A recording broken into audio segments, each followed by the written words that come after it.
Vamos a dibujar un conoide en axonometría isométrica. Entonces dibujamos el eje vertical de los ejes axonométricos, el Z, y ahora vamos a dibujar, para no tener que dibujar los ejes, vamos a coger directamente una elipse.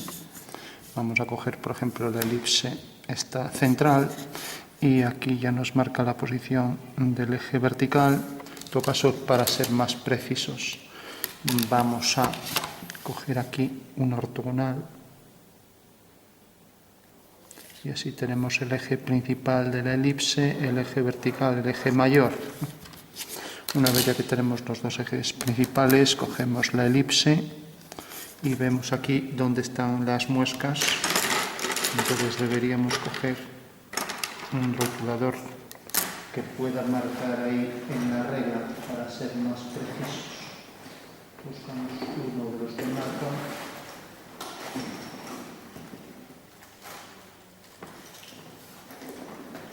Parece que aquí hay uno. Pues siempre recomiendo estas reglas que pierden ahí. Pues tenemos ahí las dos muescas y aquí la correspondiente al eje mayor y aquí la otra. Incluso aquí los puntos nos marcan también la posición de los ejes conjugados. Ya tiene más de 30 años, con lo cual entonces recomiendo siempre marcar, y si no los tiene, pues los podemos calcular. Algún vídeo explicativo hay. Bueno, una vez ya que tenemos ahí marcados los ejes, ahora ya con más precisión podemos venir aquí y colocarla justo en la posición que le corresponde. De esta manera los cuatro fragmentos de la elipse se verán idénticos.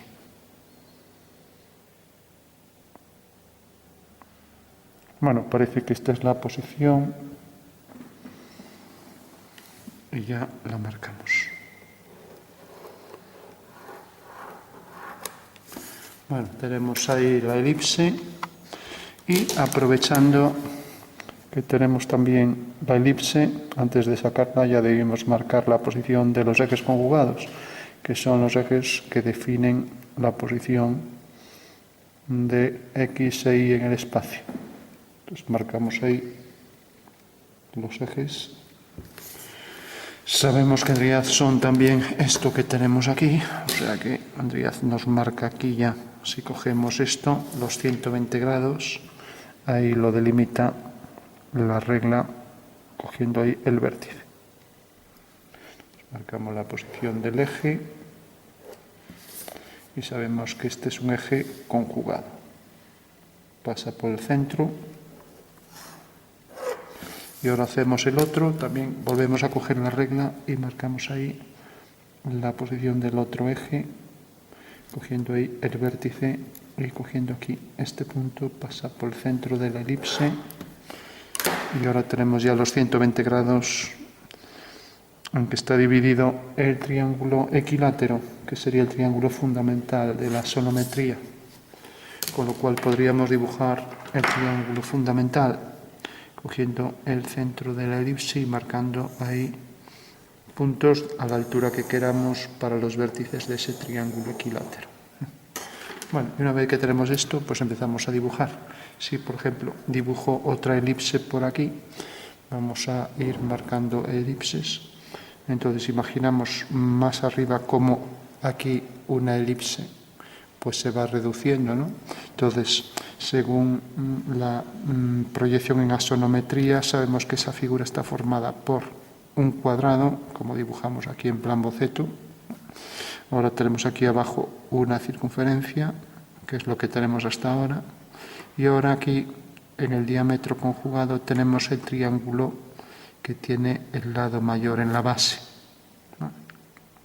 Entonces esta línea, esta generatriz, la colocaremos a la altura que queramos, ¿no? Y luego, haciendo aquí paralelas a este lado del triángulo y levantando por este punto de intersección una vertical, vamos haciendo aquí triángulos cada vez más estrechos. Son triángulos isósceles que se van estrechando según nos acercamos aquí al borde, con lo cual al final nos queda ya la superficie en conoide, ¿no? Ahí la tenemos, ¿no? Bueno, pues será algo como esto. Entonces, como decía, esto es una recta, pero según cortamos por un plano horizontal hacia abajo, aquí vamos obteniendo elipses cada vez menos excéntricas hasta llegar aquí, que es una elipse que simula una circunferencia en el espacio, ¿no? Bueno, entonces lo que debemos hacer es marcar la posición de esta línea y para ello haremos dos líneas en vertical. Entonces podemos coger, por ejemplo, aquí esta vertical y vamos a coger ahora esta vertical, las dos equidistantes respecto al eje central y vamos a hacer una paralela a este eje. Lo llamaremos X'. Entonces vamos a llegar hasta aquí. Por ejemplo, vamos a hacer que venga hasta aquí. Bueno, pues tenemos ahí los dos romboides que simulan rectángulos en el espacio, ya que estamos en perspectiva. Y ahora por último dibujamos estas franjas para ir dibujando los triángulos, ¿no? Entonces, si pensamos en los distintos triángulos que definen aquí líneas paralelas, podríamos hacer equidistancia, dividir esto en partes iguales, pero bueno, lo vamos a hacer casi para que quede mejor presentado, lo vamos a dividir en partes iguales. Entonces cogemos una regla milimetrana. Como esto no va a ser exacto, bueno, pues sí, son 5 exactamente. Casualmente son 5. Bueno, pues podemos entonces marcar, si queremos, con lápiz, marcar las 5 unidades, 4, 3, 2 y 1. Incluso podríamos marcar cada 5 milímetros, con lo cual tenemos ahí el centro. Y ahora tenemos ya ahí las divisiones de este segmento. Divisiones equitativas, ya que era 5 casualmente. Bueno, por último hacemos esas líneas que siguen estas direcciones. Entonces las marcamos de referencia a la primera línea y así con las demás. Segunda, tercera y cuarta.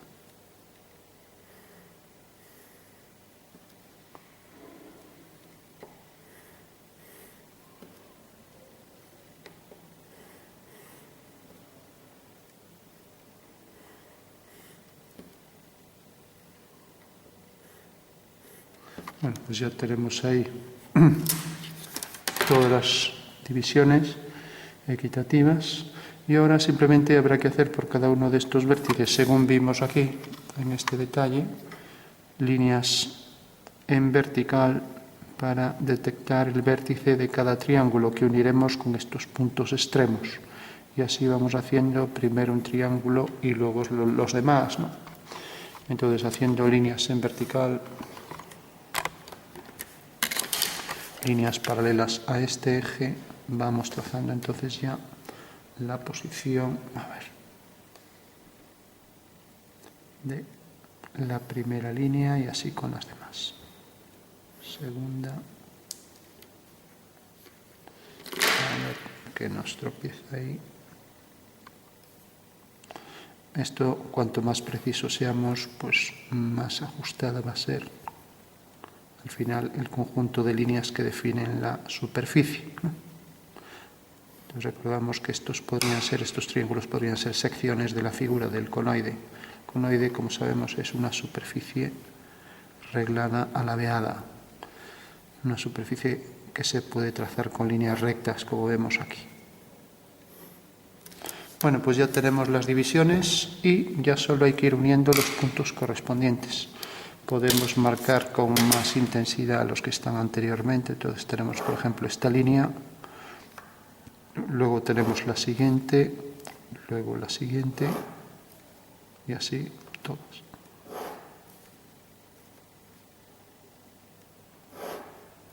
Bueno, ahora cogemos esta.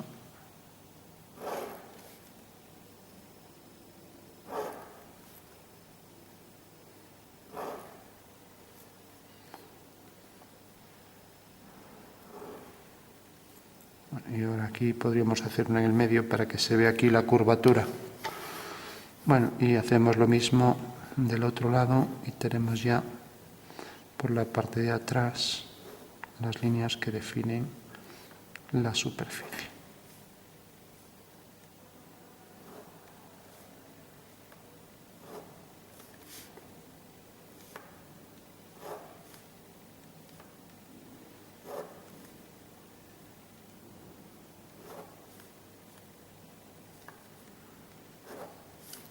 Bueno, pues ya tenemos ahí la figura al completo. Por último, solo decir que si hacemos una, para que definir mejor, una paralela aquí por el punto medio, podríamos medirlo, y aquí levantamos también la línea central. Podríamos hacer también esta línea de aquí, que nos va a facilitar una mejor lectura de la pieza, y lo mismo aquí abajo. Sabiendo que ahora aquí tendríamos el límite aquí, que es este lado del cuadrado, ¿no? Y haciendo lo mismo aquí, cogiendo el punto medio aquí y el punto medio aquí, podemos hacer una línea para que quede más claro, una línea centrada entre estos dos puntos, y marcaríamos entonces aquí la línea que va al medio, del punto medio al punto medio por detrás, y lo mismo aquí del punto medio al... Aquí tenemos esta línea que viene hasta aquí, pues la del punto medio viene por aquí. Bueno, pues el conjunto de esas líneas en el contorno de la superficie nos define ya por aquí, por donde pasa el contorno envolvente de la superficie, ¿no? Y lo tenemos. Bueno, una vez que tenemos esto, pues ya saber en verdadera forma podríamos hacer el abatimiento y ver que realmente la altura total de la figura es esta, y ya concluimos con eso. Entonces, para ello dibujamos el triángulo fundamental.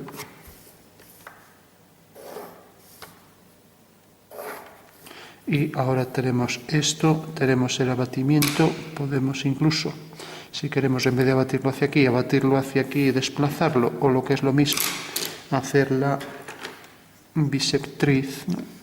Entonces cogeríamos la bisectriz para aquí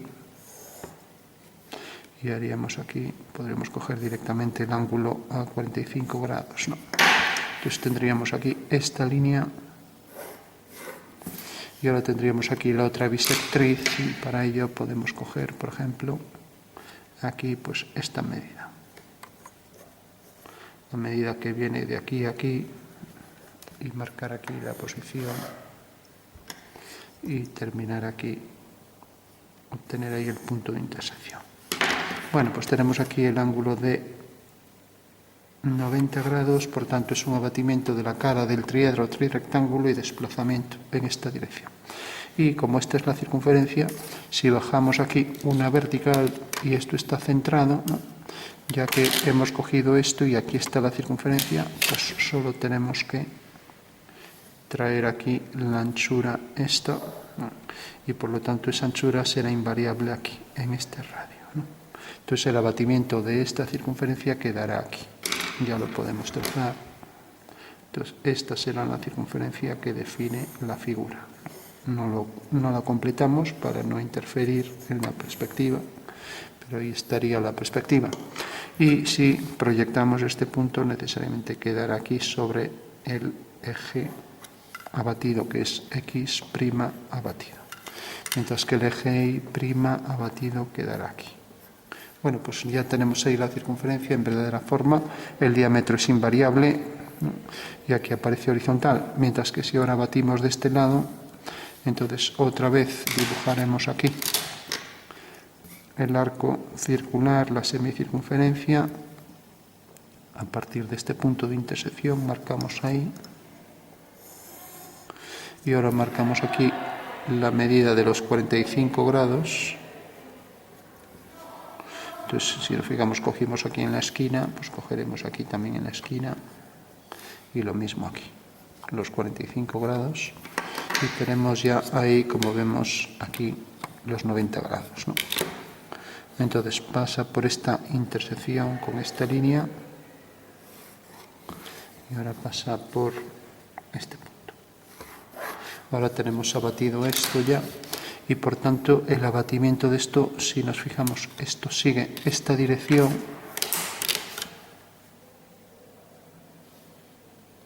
Eso quiere decir que la figura llega hasta aquí y esta es su medida real. Y si hacemos esta dirección y levantamos aquí una vertical,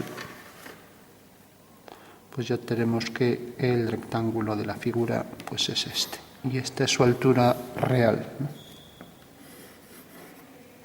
De manera que esta longitud vendrá a parar aquí. Por tanto, ya sabemos que el rectángulo, si proyectamos este punto, estos dos puntos están alineados y al bajar aquí una vertical tenemos ya ahí la verdadera forma de esa cara, que es esta. Podríamos proyectar también todas las generatrices. Bueno, de esta manera, pues como decía, pasa por el centro y por tanto continúa por detrás, o sea que aquí está. Y por último también podríamos proyectar aquí el triángulo mayor, ¿no?